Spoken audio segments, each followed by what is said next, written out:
Shalom shalom bakundwa bene data Yesu Kristo ashimwe cyane. Nongeye gushima Imana kugakanya keza nongeye kubona ngira ngo tongeye tuganire kugira ngo mbagezeho gahunda yacu dufite kubijyanye n'umurimo w'Imana cyari cyane igano cya Yesu Kristo bihe byose umwami w'amahoro. Hamaze igihe tudakora ibiganiro kubera impamvu zitandukanye zirya nino twabona nicaye gusa imirimo myinshi mutabandimwe n'ibyo murimo w'Imana kuko tubikurikirana umunsi ku munsi ntabwo umuntu yari yicaye, ariko mu kiganiro cyacu tugiye gukora umurimo bijyanye no kwimuka ibintu byinshi bitandukanye bigatuma umuntu abura akanya gakwiye kugira ngo dukomeze. Kurazi ko ni ibintu bisaba kubaza tugira tuganire agategura kugira ngo dusangire iby'umurimo w'Imana. Ubu nanababwira ko twabijyanye no kongera kwimuka hirya n'ino, gufata umwanya gukora installation y'ibyuma iki n'ibintu bitekinga time ko ntabwo bihuta ibintu byose tubigenza neza, ibintu ntabwo n'uburyo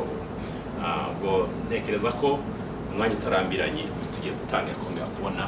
ikiganiro cyacu Yesu Kristo bihe byose uko byari bisanzwe kuri ku cyumweru, kandi dufite gahunda ko dushaka gutanga ibiganiro bya live tugatumira abantu hano muri studio tugakora ibiganiro biri live kugira ngo tujye dukora iki umwanya dufite tukoreshe neza, tujya mu ijambo ry'Imana, duhugura mu ijambo ry'Imana, kumenya iby'Imana ishaka tukabihuranamo mu buryo bukwiriye kugira ngo dutegure ejo hazaza, kuko murazi ko ijambo ry'Imana nta kindi kintu dufite cyadutunga cyanatubesha atari ijambo ry'Imana. Reka kanya tugifite tujye mu mwuka w'abazima dukore ibikwiriye kugira ngo igihe nikigera tuzagororerwe, kuko bene data iminsi irahita muri ibyo yaririmbye ngo dore iminsi irahita vuba yihuta, iminsi irihuta kandi ibihe biratugoye muri bino bihe tugeze mu by'isi ya none, bisaba ko tumenya ijambo ry'Imana kurushaho. Ubwo ndabinginze abantu bamaze iminsi ifite abantu benshi bagiye banyandikira kuri Messenger, ko biganiro kuri Facebook na YouTube ati byagenze gute ngo ati gusa mutegereze ndi bize ariko nta kibazo urimo Imana turi mu mirimo y'Imana mu itorero tugera hirya no hino dukora hirya no hino,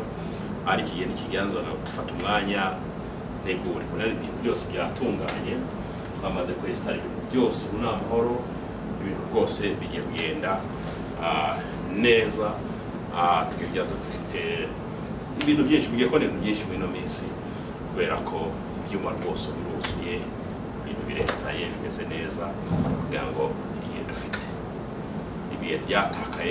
byaratakaye ariko iyo dusigaranye kuko ijambo ry'Imana ngo tuzi iminsi maze ntabwo tuzi iyo dusigaje, iki minsi dusigaje cyangwa se igihe dusigaje cyangwa se ibihe dusigaje tubikoremo ibikwiriye bihimbaza Umwana, bihimbaza umwami wacu Yesu Kristo ibihe byose. Imana ibamugisha kandi Imana ibagire neza, bifurije amahoro mu byanyu, bifurije amahoro mu banyu, bifurije amahoro mu mirimo gukora yose itandukanye, bose umwami azabamugisha. Shalom shalom, ngo turi kumwe.